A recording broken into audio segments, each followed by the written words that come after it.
민법 제1조에서의 법률은 형식적 의의의 법률에 한정하지 않고 성문화된 법규명령, 자치법규, 조약 등 성문법원 전체를 통칭하는 것이다.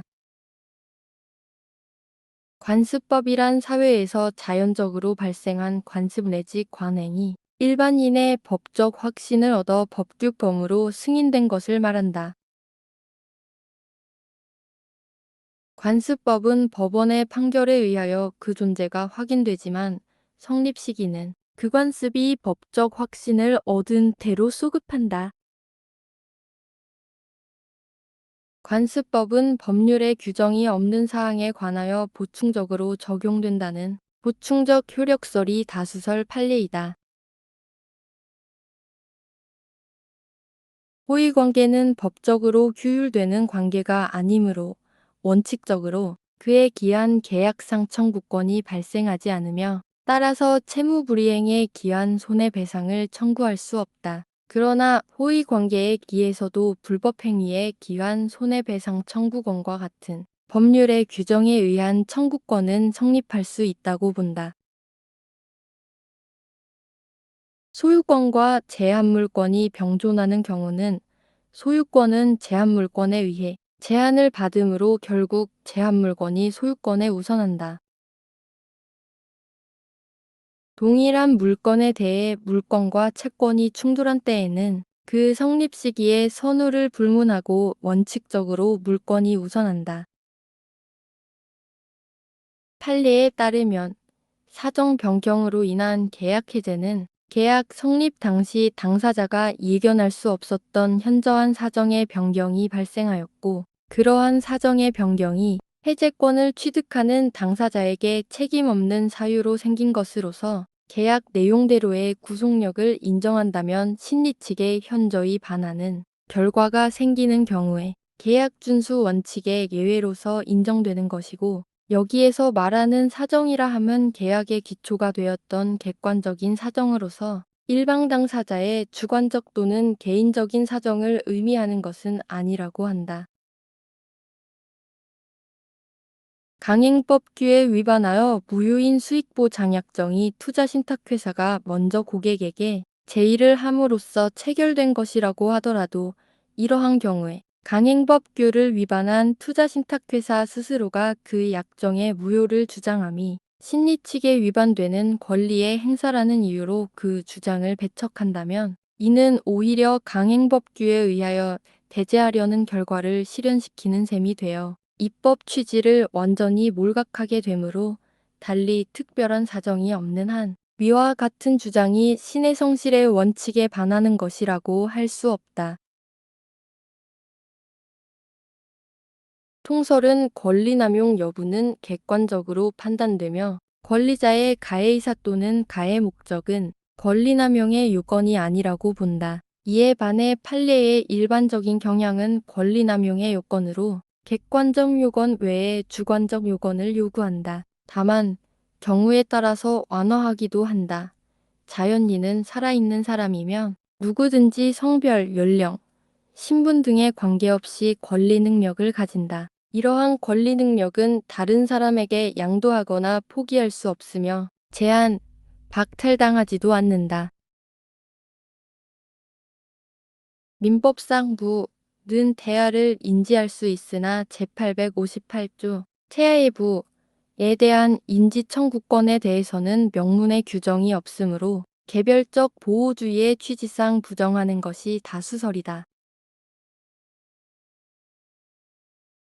태아의 법률상 지위와 관하여는 태아인 동안에는 아직 권리 능력을 취득하지 못하나 살아서 출생한 때에는 그의 권리 능력 취득의 효과가 문제의 사건 발생 시까지 소급해서 생긴다는 정지 조건설이 판례의 입장이다.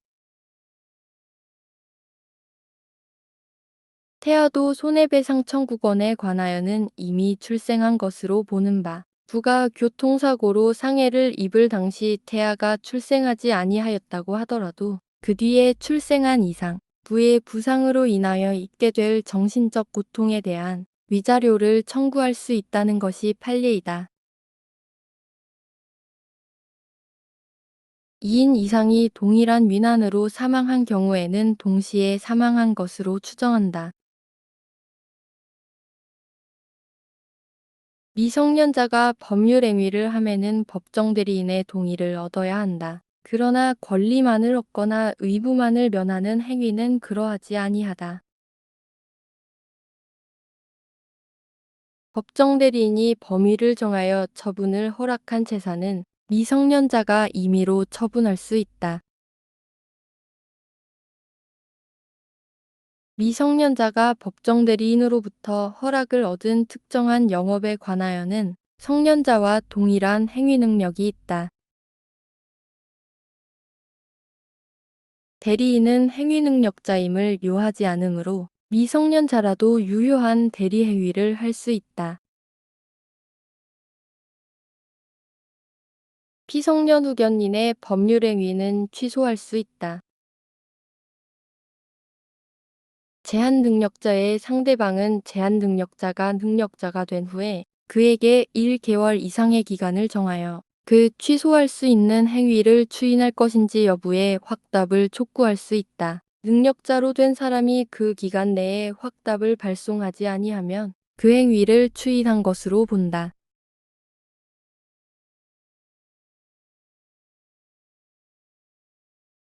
제한 능력자의 단독 행위는 추인이 있을 때까지 상대방이 거절할 수 있다. 제한 능력자가 속림수로서 자기를 능력자로 믿게 한 경우에는 그 행위를 취소할 수 없다. 법원이 선임한 부재자 재산관리인이 제118조에 규정한 권한을 넘는 행위를 함에는 법원의 허가를 얻어야 한다. 부재자의 생사가 5년간 분명하지 아니한 때에는 법원은 이해관계인이나 검사의 청구에 의하여 실종 선고를 하여야 한다. 생전 처분으로 재단법인을 설립하는 때에는 증여에 관한 규정을 준용하고 유언으로 재단법인을 설립하는 때에는 유증에 관한 규정을 준용한다. 재단법인을 설립함에 있어서 출연재산은 그 법인이 성립한 때로부터 법인에 귀속된다는 민법 제48조의 규정은 출연자와 법인과의 관계를 상대적으로 결정하는 기준에 불과하며 출연재산이 부동산인 경우 출연자와 법인 사이에서는 법인의 성립 외에 등기를 필요로 하는 것은 아니나 제3자에 대한 관계에서는 출연행위는 법률행위이므로 등기가 필요하다. 재단법인을 설립함에 있어서 출연재산은 법인은 법률의 규정에 조차 정관으로 정한 목적의 범위 내에서 권리와 의무의 주체가 된다. 재단법인의 설립자가 금 영칭, 사무소 소재지 또는 이사 임면의 방법을 정하지 아니하고 사망한 때에는 이해관계인 또는 검사의 청구에 의하여 법원이 이를 정한다.